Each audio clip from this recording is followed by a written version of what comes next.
Hello guys. Magandang ano po guys, no? So, ang pag-usapan po natin ngayon is kung paano po tayo guys, paano gawin natin yung may project siguro tayo tapos ginawa natin is gusto natin na yung picture, no? Sa project po natin is magsusum in, di ba? So, halimbawa picture yan. Yan yung ordinary picture. Pag i-hover ng mouse natin yan, di ba? So, parang wala nangyari, no? Di ba?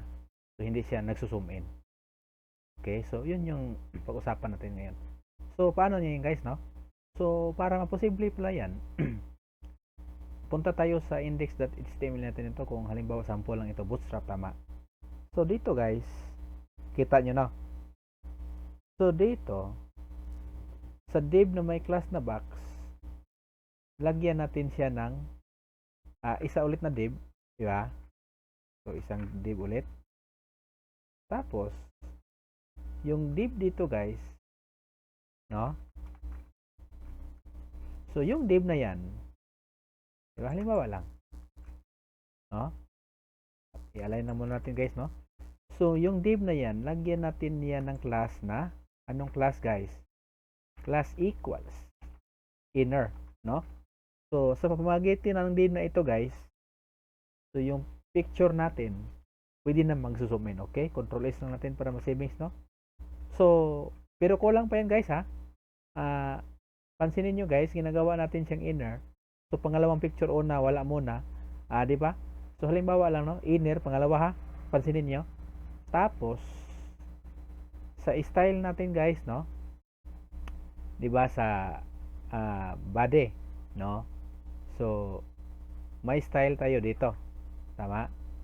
So, yung style dito guys, halimbawa, style, no? Style. Okay. So, paano yan? So, para gagana yung code natin na inner guys, may ano na tayo dito. Copy lang natin guys, ha? Okay, so para madali na, no? Okay, so explain na lang natin kung ano yung mga nangyari-yari po dito. So, control B lang natin. So, yung inner guys, tama? Yung inner kanina na ginawa natin, tinatawag natin siya sa CSS. So, dot inner. Okay, so yung una, overflow hidden. Okay. So, pangalawa guys, inner img, transition all 1.5 seconds is. Okay, so yun yung kadali yung pag-respond niya, tama? Border none. Pangalawa guys, importante ito, hover inner, no? Colon hover img. So yung transform niya scale 1.5. Di ba? So 1.5 yan. So pwede naman yung 1.7 pero sa kaso po natin guys, no? Yung gawa sa tatlong code na ito guys, yung picture natin pwede na mag-zoom in. Okay, i-save lang natin, tama? Open natin siya. Okay, so napansin nyo guys. So kanina, no? So picture natin hindi siya nag-zoom in, di ba? Pansinin nyo ha. Open browser tayo. Pansinin nyo ha. Yung una na hindi natin ginawang inner, hindi siya nag-zoom in, tama? Okay, hover natin ng mouse, hindi nag-zoom in. Pangalawa, ginilagyan natin ng inner, nag-zoom in siya. Pangatlo, wala pa rin. Di ba? Kasi yung pangalawa lang. Okay, so balik tayo sa code. So, dito, yung box, no? Hanapin lang natin sila. So, yan. Lagyan natin siya ng div ulit. I-wrap natin siya ng div. Tapos, yung isang div dito, cut lang natin yan, guys, no?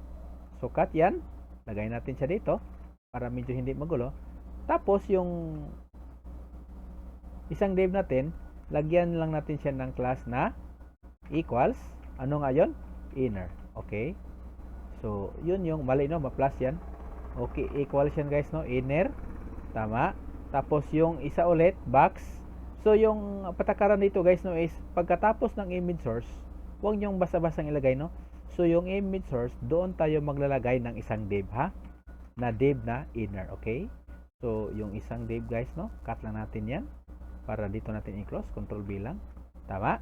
So, yung isang div ulit, gawin natin siyang space lang natin, tsaka class equals inner ulit. So, pansinin nyo guys, no? Balik tayo. Open in browser. So, yung tatlong images guys, napapansin po ninyo, hindi medyo, nag-zoom in na talaga sila.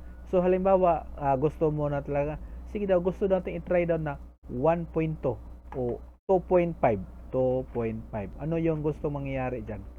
Pwede naman yan. Oh, so di ba malaki siya?